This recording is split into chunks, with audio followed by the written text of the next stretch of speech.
Ceux-ci, ce sont les tirailleurs. Leur nouba, où éclate le son de la raïta, est précédé du bélier fétiche qui les accompagne partout. Chez eux non plus n'éclate pas maintenant le luxe ornemental du costume arabe qui fut depuis l'origine leur uniforme traditionnel. Toutefois, le turban drapé autour de la chéchia confirme l'origine spécifiquement africaine de ce corps.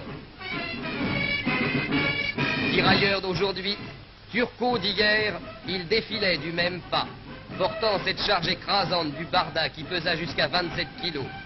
De leur première unité créée en 1839, devaient naître successivement 28 régiments algériens, tunisiens et marocains, enfants tous de la même famille et de la même glorieuse filiation. Ils furent les premières troupes d'Afrique à faire partie d'un défilé triomphal à Paris au retour de la campagne d'Italie, car déjà depuis longtemps, leur preuve était faite.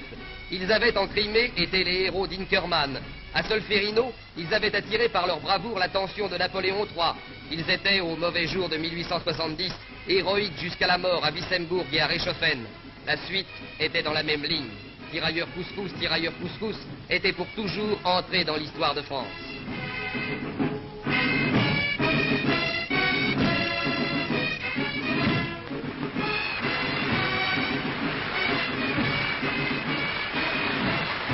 Et voici d'autres silhouettes.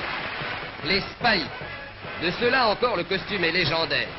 Exception remarquable, en dépit des exigences de la conception moderne, une unité conserve encore l'uniforme arabe dans lequel elle est entrée dans l'armée.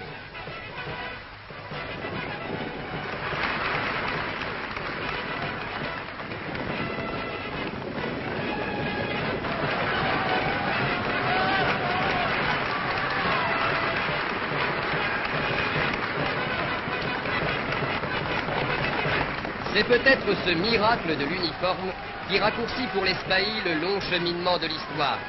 Le spahi d'aujourd'hui fait penser à Youssouf, le général au grand cœur qui fut le véritable créateur des escadrons dont on devait voir plus tard les burnous rouges dans toutes les guerres françaises.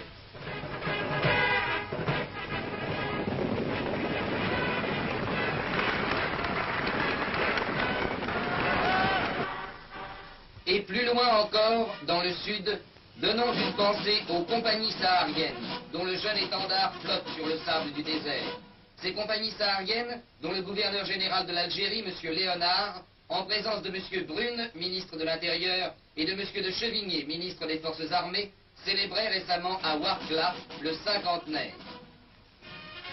L'armée d'Afrique peut aussi être fière de ceux-là, les derniers venus sans doute, les plus oubliés peut-être, qui, pour faire régner la paix française dans les coins les plus reculés, montent la garde autour d'un drapeau au fin fond du désert.